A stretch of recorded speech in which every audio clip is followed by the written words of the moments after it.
Ini adalah tablet terbaru Xiaomi yang resmi hadir ke Indonesia. Xiaomi Pad 6s Pro 12.4. Ini adalah tablet premium yang harusnya kencang ya, karena pakai Snapdragon 8 Gen 2. Layarnya besar, 12,4 inci, 3K 144Hz dan sudah support Dolby Vision. Baterainya 10.000 mAh dengan charger 120 watt. Speaker ada 6 dengan dukungan untuk Dolby Atmos. OS-nya udah pakai HyperOS dengan basis Android 14. Seharusnya ini akan jadi tablet yang sangat mantep untuk aktivitas harian kita, mulai dari kerja, nikmatin konten, bahkan gaming. Menariknya, tablet layar besar kelas premium dari Xiaomi ini harganya dibanderol di kisaran 7 jutaan rupiah. Oke, mari kita langsung aja bahas tablet baru Xiaomi ini.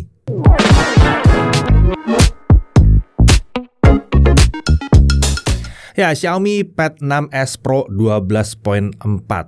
Namanya gitu amat ya. Tablet ini harusnya bukan penerus dari Xiaomi Pad 6 atau 6 yang dirilis tahun lalu. Ini diposisikan di kelas yang lebih tinggi dibandingkan Xiaomi Pad 6 dengan layar yang lebih besar juga di sini. Tapi bukan cuma layar yang lebih besar aja, ada beberapa hal lain yang membuat tablet satu ini layak diposisikan di kelas yang lebih tinggi. Sebenarnya itu membuat kami agak bingung sih, kenapa kan namanya 6S juga ya, kenapa nggak 7 aja langsung. Oke, kita langsung aja bahas yang satu ini ya. Kita lihat dulu isi paket penjualannya. Tentunya di dalamnya ada unit tabletnya, ada charger 120 watt. Jadi ya, ada chargernya di sini, harus ada dong. Lalu ada kabel USB A to C, ada paket dokumen juga. Nah, isi paket penjualannya sepertinya terbilang wajar ya untuk sebuah tablet ya. Oke, tablet ini menggunakan metal body yang membuatnya terasa kokoh. Untuk metal body seperti ini agak hati-hati ya, karena kalau kena benturan yang keras itu bisa jadi ada yang dent atau bengkok di body tablet ini. Secara umum desain tablet ini masih cukup mirip dengan Xiaomi Pad 6 dengan gaya yang serba flat. Tidak ada opsi warna untuk tablet ini, jadi yang warnanya ada tuh cuman yang graphite grey ini aja. Untuk dimensinya lebar 278,7 mm, tinggi 191,6 mm dan tebalnya 6,3 mm. Bobotnya di kisaran 590 gram. Jadi ini tablet yang bodinya cukup tipis, sementara untuk bobot wajar lah untuk tablet dengan layar sebesar ini. Sekarang coba kita lihat apa yang ada di sekeliling bodi tablet ini. Kita lihat dengan posisi tablet dipegang horizontal seperti ini, oke? Di kanan ada 2 grill speaker, ada USB Type-C, lalu di atas ada tombol volume, ada 2 mikrofon, ada magnet untuk masang stylus ke tablet. Kemudian di sebelah kiri ada tombol power dan ada 2 grill speaker. Di bagian bawah ini kosong. Kalau dilihat dari jumlah grill speakernya aja, tablet ini sekilas punya 4 speaker. Tapi Xiaomi menyebutkan kalau sebenarnya dia punya 6 speaker dalam tablet ini. Secara umum, suara yang dihasilkan speaker ini terbilang memuaskan untuk tablet di kelas harganya. Rapih dengan mid dan treble yang terjaga dengan cukup baik. Dan bassnya udah mencukupi juga. Untuk volume suara juga memadai, pas lah untuk penggunaan tablet yang tipe seperti ini. Sistem audio ini juga mendukung Dolby Atmos untuk konten yang mendukung tentunya ya. Untuk konten yang mendukungnya, memang ini menghasilkan efek virtual surround yang terbilang oke juga nih. Jadi untuk audio apa yang ditawarkan tablet ini udah mumpuni lah. Dari depan kita lihat ini adalah layar 12,4 incinya. Ini adalah panel IPS. Resolusinya 3K 3048 x 2032 pixel, rasio 3:2. Refresh rate-nya up to 144Hz dan ya namanya juga up to. Ini adaptif ya. Saat ada aktivitas di layar, refresh rate-nya otomatis akan naik sampai 144Hz. Dan misalnya kalau kita lagi swipe dari home screen dan menu setting kita lihat, bisa segitu ya. Sementara kalau nggak ada aktivitas, refresh rate-nya bisa turun ke 50Hz. Bukan 60, bisa turun ke 50Hz. Kalau kita nonton video yang 30 fps, refresh rate layarnya juga bisa turun ke 30Hz di aplikasi tertentu, termasuk YouTube. Jadi bisa lebih irit lagi tuh. Nah, untuk brightness saat kami coba untuk indoor, brightness-nya bisa mencapai sekitar 650 nits. Sedikit di bawah janji Xiaomi yang 700 nits, tapi ya udah oke lah nih sebetulnya. Sementara untuk simulasi outdoor, nah brightness-nya bisa mencapai sekitar 820 nits.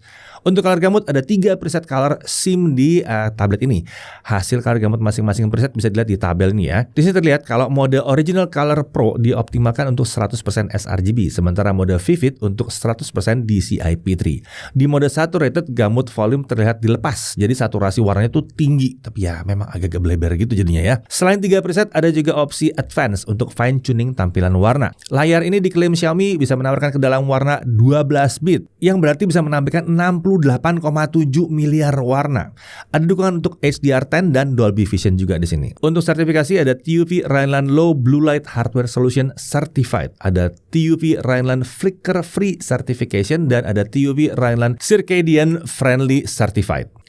Lalu di sini ada kamera depan atau kamera selfie 32 megapiksel, bukannya f2.2. Perekaman videonya up to 1080p 30 fps. Sekarang beralih ke sisi belakang. Ini adalah kamera utamanya 50 megapiksel f1.8. Tentunya pakai autofocus. Video recordingnya up to 1080p 60 fps atau 4K 60 fps bahkan. Untuk fitur kamera ada macam-macam, ada dokumen, ada night mode, short video, dual video, director mode, dan lain-lain. Ada juga di sini kamera bonus ya. Penting banget ya. Kamera 2 megapiksel. Yang sebetulnya untuk tablet sih nggak penting-penting amat ada beginian sih. Dan ada satu mikrofon di area modul kamera tablet ini. Nah ini penting ya. Mirip dengan Xiaomi Pad 6 atau 6, di area yang berlawanan dengan kamera ada 3 buah pin untuk koneksi ke keyboard case. Nah untuk spek internalnya, SoC-nya pakai Snapdragon 8 Gen 2. Ini adalah SoC smartphone kelas flagship untuk tahun 2023. Jadi ini kenceng banget. RAM-nya itu ada di 8GB LPDDR5X dan storage-nya 256GB UFS 4.0. Di sini ada juga fitur memory extension dengan opsi sampai 8GB yang sebetulnya nggak perlu dipakai. Untuk baterai 10.000 mAh di sini udah support charging 120W hypercharge. Untuk sensor-sensor lumayan lengkap ya, accelerometer, gyro, light sensor, proximity sensor, e-compass. Nah, untuk tablet ini lengkap banget sih sebetulnya. Untuk konektivitas, kalau dari spesifikasi tablet ini mendukung Wi-Fi 7 atau Wi-Fi 7, tapi karena di Indonesia jadi ya kan nggak ada Wi-Fi 7 Indonesia ya, nggak ada sertifikasinya, jadi dia tentunya bisa pakai sampai Wi-Fi 6. Bluetooth versi 5.3. Bluetooth di sini sudah mendukung kodek SBC, AAC, aptX adaptif, LDAC, dan LHDC. NFC tersedia di sini tapi fungsinya lebih terbatas dari NFC pada umumnya di smartphone. Ini hanya untuk membangun koneksi dengan perangkat Xiaomi lainnya. Lalu untuk port USB di tablet ini sudah support standar USB 3.2 Gen 1. Jadi ini adalah USB yang kencang. Saat kami coba transfer file sekitar 4GB dari laptop ke tablet dengan kabel USB 3.2 Gen 1, waktu transfernya ada di kisaran 25 detik. Sementara kalau pakai kabel USB 2.0 ini jauh lebih lama, sampai sekitar 1,5 menit. Tentunya ini mendukung USB OTG, dan ini menarik, display out dari USB Type-C juga disupport karena ya Xiaomi Pad 6 juga udah ada. Di sini juga tentunya harusnya ada ya. Untuk keamanan, side fingerprint scanner ada di sini dan ada face unlock juga. OS dia pakai HyperOS dengan basis Android 14. OS ini cenderung bersih ya, hanya sedikit aplikasi bawaan di sini. Untuk second space tersedia di sini. Untuk update-nya yang dijanjikan adalah dia akan mendapatkan setidaknya 2 kali Android update. Nah, terkait fitur khusus untuk tablet di sini tersedia fitur multitasking seperti parallel Windows dan floating Windows. Ada di sini. Ini akan membuat kita bisa memanfaatkan layar besar tablet ini untuk multitasking. Ada juga workstation mode. Nah, ini spesial. Ini membuat semua aplikasi yang kita buka akan muncul sebagai floating window. Jadi mirip seperti desktop di PC kita. Lalu ada fitur detect presence ya. Jadi saat dia mendeteksi kita ada di depan tablet, layar tidak akan mengunci. Sementara saat kita pindah dari depan tablet, geser gitu ya, layar akan otomatis terkunci. Ini seperti laptop modern ya. Ada juga wake screen when returning. Ini harus dikombinasikan dengan face unlock. Jadi saat kita kembali lagi ke depan tablet, kunci layar akan otomatis terbuka lagi. Tablet ini juga mendukung Xiaomi Interconnectivity. Jadi kalau dihubungkan dengan smartphone Xiaomi yang mendukung, kita bisa mengendalikan smartphone dari tablet ini. Tampilan layar smartphone juga bisa ditampilkan di layar tablet seperti ini. Mau copy paste file antara tablet dan smartphone juga bisa dilakukan dengan fitur yang satu ini ya. Keren. Oke, sekarang kita lihat hasil benchmarknya. Antutu 9 dia dapat 1.250.000-an. Lalu untuk Antutu 10 dia dapat 1.579.000-an. Udahlah, ini kencang ya. Geekbench 6 single core di 1932 dengan multicore di 5336. Untuk 3D Mark Slingshot Extreme Unlimited OpenGL ES 3.1 grafik skornya ada di 22.000-an. Lalu untuk 3D Mark Wildlife Stress Test, best score ada di 10.693 dengan lowest score di 10.500. 1546. Jadi stability-nya ada di 98,7%. Tinggi nih, tinggi ya. Untuk GFX Bench Manhattan 3.1 1080p off-screen dia dapat 207 FPS. Car Chase 1080p off-screen 127 FPS. Dan kalau bicara ray tracing tentunya bisa juga. Bisa lihat aja nih hasil pengujian ray tracing-nya dengan benchmark SolarBay ya. Lanjut untuk gamingnya ya, Subway Surfer. Nah ternyata di sini gamenya bisa memanfaatkan layar 144 Hz. Jadi kita bisa merasakan tampilan yang mulus, lancar 144 FPS saat kita mainin game yang seru ini. Lalu Real Racing 3. Lagi-lagi game ini juga bisa berjalan di 144 Hz. Mantap untuk game racing seperti ini. Frame rate yang didapatkan juga tinggi, dekat sekali dengan 144 FPS. Lanjut ke Mobile Legends. Setting kualitas ultra terbuka di sini. Jadi frame rate-nya bisa sampai 120 FPS. Buat game ini ya terbilang lancar ya, masih kentengan lah untuk Snapdragon 8 Gen 2. Mau dimainkan beberapa match berturut-turut, hasilnya tetap aja mulus, lancar, dekat sekali dengan 120 FPS. Mantap. COD Warzone. Kita coba game ini dengan kualitas high dan frame rate uncapped. Di beberapa menit awal refresh rate layar berjalan di 144 Hz dan kami bisa mendapatkan frame rate di kisaran 70 sampai 90 FPS. Sesekali aja dia bisa nyampe di atas 90 FPS. Setelah berapa menit refresh rate layarnya entah kenapa turun ke 60 Hz. Jadi frame rate-nya turun ke 60 FPS, tapi kita tetap bisa mendapatkan frame rate yang cukup dekat dengan 60 FPS terus-terusan. Jadi game ini secara umum masih terasa sangat nyaman untuk dimainkan. Penurunan refresh rate ke 60 Hz ini juga terjadi saat kita menggunakan kualitas medium ya. Nah, lanjut. Untuk Genshin Impact, karena tablet premium dengan SoC kencang, kita langsung aja pakai highest 60. Nah, skenario seperti biasa, jalan-jalan liwe ke Mondstadt. Hasilnya selama setengah jam, frame rate-nya rata di 60 FPS. Ini benar-benar rata 60 FPS. Ada battle pun tetap aja frame rate-nya nggak turun. Menariknya, ini kita dapatkan tanpa perlu tambahan kipas sama sekali. Jadi buat game berat pun dia akan mulus, lancar di sini. Kami juga nggak merasakan suhu layar maupun bodi belakang meningkat sampai bikin tangan nggak nyaman. Benar-benar terjaga. Ya namanya juga tabletnya lebar di sini, nggak ada masalah. Jadi buat ranking-rankingan kita bisa kategorikan rankingnya adalah S+. Mantap. Oke, lanjut ke pengujian kamera. Tapi seperti biasa bareng sama Chris. Oke, di tangan saya kali ini sudah ada Xiaomi Pad 6s Pro nih teman-teman. Jadi ini penasaran aja saya sama hasil kamera gimana. Sebetulnya tabletnya begini penggunaan umumnya itu lebih di indoor ya, lebih untuk penggunaan video call. Cuma ini saya cobain di outdoor karena penasaran aja sih hasilnya seperti apa. Untuk resolusinya selfie-nya ini mentok di Full HD 30 aja ya, nggak bisa lebih. Kalau saya lihat dari layar sih hasil lumayan oke ya. Walaupun cuma Full HD, cuman dari mic range-nya ya standar lah. Nah, kalau yang ini adalah video dari kamera utamanya. Dan kamera utamanya ini bisa merekam video di 4K 60 fps ya teman-teman. Ini saya coba rekam di 4K 60 fps dan masih dikasih stabilizer loh. Keren juga. Autofokusnya juga lumayan lancar. Oke, kita langsung ke indoor aja ya. Oke, kalau ini adalah contoh video dari kamera selfie-nya di kondisi ruangan yang indoor ya. Ini dengan kondisi cahayanya yang cukup melimpah dengan lampu studio, hasilnya seperti ini. Dan ini kalau saya bilang sih hasilnya udah cukup bagus ya untuk video recording pakai kamera selfie-nya. Tapi mungkin sebagian besar orang kan nggak pakai lampu studio seperti ini ya. Ini ada kombinasi 3 lampu, lampu atas sama lampu studio kiri kanan seperti ini. Tapi untuk lebih menggambarkan situasi lebih umum, mungkin saya matiin aja ke lampu studionya ya. Oke, kalau ini adalah contoh video dari kamera selfie-nya dengan kondisi lampu pakai lampu atas saja seperti ini. Dan kalau saya lihat hasilnya juga masih bagus ya. Seperti kalian lihat detailnya masih cukup terjaga. Noise-nya ada sih, cuman masih tergolong minim. Dan yang saya pengen cari tahu itu adalah frame rate-nya tuh ngedrop atau enggak. Videonya jadi patah-patah atau enggak. Kalau saya lihat di sini videonya masih normal 30 fps, gak berasa patah-patah.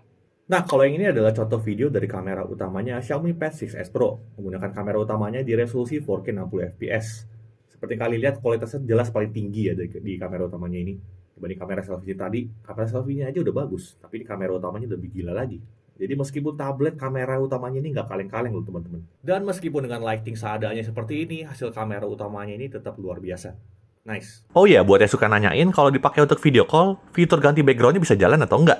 Nah, ini saya cobain di Google Meet sih aman ya. Bisa pakai fitur blur atau pakai gambar sendiri juga bisa. Sekarang di Google Meet sudah nggak bisa ganti resolusi ya. Tapi dari segi kualitas gambarnya sendiri, menurut saya sih masih lumayan oke. Sayangnya dari segi frame rate, entah kenapa videonya seperti tidak berjalan mulus di 30 fps. terlihat agak sedikit patah-patah saat video call. Bisa jadi ini karena Google Meet-nya, bisa juga karena software dari Xiaomi-nya. Semoga ini bisa ditingkatkan lagi lah. Dan untuk suara yang kalian dengar dari tadi itu saya pakai mikrofon bawahnya aja ya. Saya nggak pakai mikrofon tambahan atau mikrofon eksternal di sini. Jadi suara yang kalian dengar di pengujian kamera dari tadi itu adalah suara dari mikrofon yang langsung. Oke, tadi itu kameranya Xiaomi Pad 6s Pro. Sekarang kita lanjut lagi ke pembahasan berikutnya. Oke, kita lanjut lagi ke pengujian baterainya. Untuk local video playback 1080p. Jadi kita download video dari YouTube ya, lalu kita putar secara offline. Kita bisa dapat 24 jam 42 menit. Ini hasil yang sangat baik untuk tablet dengan layar sebesar ini. Ya, memang setelah pengujian layar berjalan di 30 Hz sesuai dengan frame rate video yang kita gunakan. Lalu untuk streaming Netflix dengan Dolby Vision. Nah, di sini baterai berkurang sekitar 16% untuk streaming konten selama 1 jam. Ya, pengujian kita sekarang pakai 1 jam ya. Lalu untuk TikTok, baterai berkurang 4% selama 30 menit. Ini masih terbilang oke lah mengingat layarnya besar. Genshin Impact dengan setting HS60, baterai hanya berkurang 9% aja dalam 30 menit. Menarik ya, untuk tablet dengan layar sebesar ini performanya kenceng dan lumayan irit. Nah, untuk charging mencapai 50% hanya butuh waktu 13 menit. Sementara untuk mencapai 100% dari kosong, kita hanya butuh waktu 36 menit saja. Jadi chargingnya kenceng banget. Ini sesuai dengan janji Xiaomi. Lambat. Ingat, jangan dibandingkan dengan 120 watt yang dipadukan dengan smartphone yang bisa di bawah 20 menit, ya kan? Ini tablet dengan baterai 10.000 mAh, baterainya 2 kali lipat smartphone pada umumnya. Jadi 36 menit ini udah sangat-sangat kenceng. Ya seharusnya kalau mau dibandingkan dengan smartphone yang 5.000, ya berarti itu sekitar 18 menit ya harusnya ya. Ya itu perhitungan kasar aja. Intinya 36 menit itu kenceng. Dan itu dilakukan tanpa perlu mendinginkan tablet maupun chargernya. Oke, sekarang mari kita coba tablet ini bersama dengan keyboard case-nya. Ini bukan bagian dari paket penjualan yang umum, tapi memang bisa dibeli kalau memang kita butuhkan. Sama seperti di Xiaomi Pad 6, keyboard case ini dihubungkan ke tablet lewat pin yang ada di bodi belakang. Ada kickstand yang bisa dibuka sehingga kita bisa memposisikan tablet ini di posisi siap pakai seperti sebuah laptop seperti ini ya. Nah, keyboard ini juga dilengkapi dengan touchpad. Ukurannya nggak terlalu besar dan posisinya itu center to body. Saat kami coba untuk mengetik, keyboard ini terbilang nyaman ya. Sedikit lebih nyaman dibandingkan keyboard case di Xiaomi Pad 6 karena ukurannya juga sedikit lebih besar di sini. Tombolnya juga lebih lengkap, termasuk tersedia tombol fungsi F1 sampai F12. Selain itu jarak antar tombol ke layar juga memadai di sini. Ini tadinya adalah hal yang mengganggu di saat kita menggunakan keyboard case di Xiaomi Pad 6 yang dulu. Kalau sekarang jadi lebih lega aja, lebih enak. Kalau yang dulu itu ya, jari kita bisa nyentuh tombol virtual di layar kalau kita lagi input angka di keyboard. Kalau yang di sini tidak terjadi ya. Keyboard ini juga mendukung shortcut yang umum kita kenal ya. Daftar shortcut yang bisa digunakan di aplikasi yang lagi kita buka bisa dilihat dengan menahan tombol yang satu ini.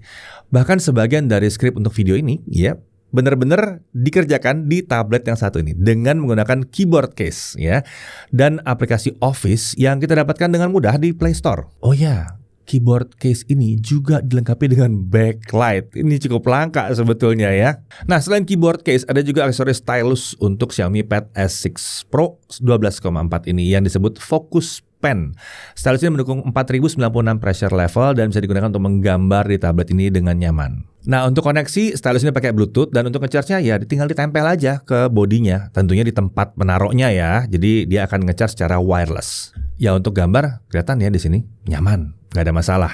Dan kalau ada yang nanya soal palm rejection, jelas ada palm rejection di sini. Nggak perlu ditanya, kalau udah ada stylusnya, selalu ada palm rejection. Nah kemudian lanjut untuk yang lainnya, kita lihat Netflix, dia udah Widevine L1 dan udah support streaming sampai Full HD dan tentunya dukungan HDR10 dan Dolby Vision juga ada di sini.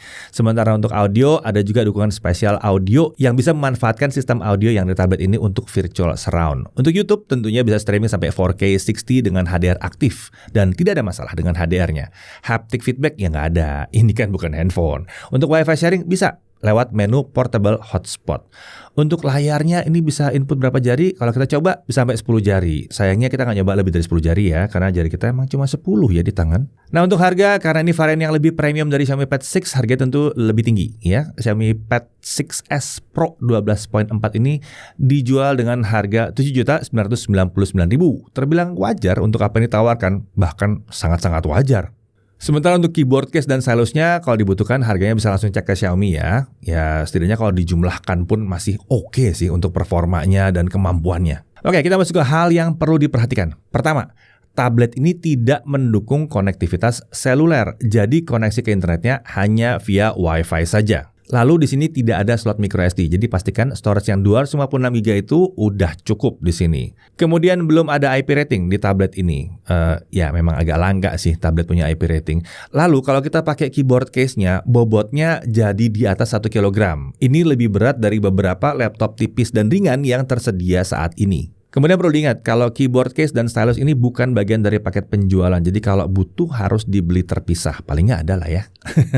Lalu kabel bawaan paket penjualan itu hanya support USB 2.0. Jadi kalau mau transfer data kencang dengan USB dari tablet ke PC, harus beli kabel USB 3.1 terpisah. Kemudian ini adalah layar IPS. Saya tahu banyak yang akan protes, ya kenapa bukan OLED atau AMOLED ya, tapi sejujurnya ini bukan layar IPS biasa sih sebetulnya ya. Layar IPS-nya mantep sih di sini. Warnanya juga mantep, keluar di sini warnanya. Jadi saya rasa nggak terlalu banyak sih diprotes sih sebetulnya. Lagi pula memang layar IPS punya kecenderungan untuk lebih awet, ya nggak? Nah dari sisi kelebihan mutlaknya, performanya ini sangat tinggi. Benar-benar menggambarkan sebuah tablet kelas premium. Bahkan saat dipakai buat main game berat bisa mulus lancar di tablet ini. Bodi tabletnya juga nggak jadi panas saat kita main game. Layarnya besar 12,4 inci dengan refresh rate 144 Hz dan kualitas tampilan yang keren di sini. Refresh rate juga adaptif, bisa turun sampai 30 Hz kalau kontennya memang butuh 30 Hz. Sistem audionya pakai 6 buah speaker dan menawarkan kualitas suara yang jauh sekali di atas rata-rata. Mantep ini ya. Mau diadu sama laptop dengan harga sejenis? Ya sudahlah. Bukan lawannya, bukan. Ini luar biasa hebat. Lalu dia ada support standar USB 3.2 Gen 1 untuk transfer data yang cepat dengan kabel. Selain itu tablet ini juga ada support display output lewat USB Type-C. Lalu HyperOS yang digunakan relatif bersih. Selain itu juga udah pakai basis Android 14 kekinian ya. Dan ada janji lagi update 2 kali.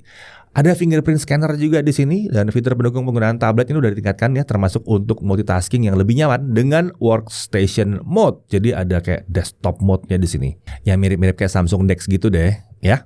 Lalu daya tahan baterainya terbilang keren untuk sebuah tablet dan chargingnya super kencang di sini. Ya, Xiaomi Pad 6s Pro 12.4 ini bisa dikatakan sebagai sebuah tablet all-rounder premium yang menawarkan banyak hal menarik yang membuatnya jadi beda banget dari Xiaomi Pad 6 sebelumnya. Ini benar-benar terlihat datang dari kelas yang lebih tinggi dengan layar yang lebih besar serta lebih mantap dengan fitur yang lebih lengkap. Tablet ini akan cocok untuk yang nyari tablet layar besar kelas premium yang kencang dan lengkap, yang cocok banget untuk aktivitas seharian. Bukan sekedar untuk hiburan, tapi sampai untuk kerja serius juga bisa kalau memang kalian mempelajari cara penggunaan yang baik ya. Jadi terbuktikan ya, kami bisa pakai tablet ini untuk mendukung pekerjaan kami tadi kan, termasuk untuk bikin skrip video ini. Jadi overall, kalau yang kalian cari adalah sebuah tablet Android yang perkasa, tapi harganya nggak mau yang tinggi-tinggi amat, kayaknya di kelas atas ini akan jadi flagship killer, tapi ini juga flagship sih sebetulnya. Yang jelas tablet yang satu ini adalah tablet terbaiknya Xiaomi saat ini. Saya Deddy Irfan, Jakarta TV.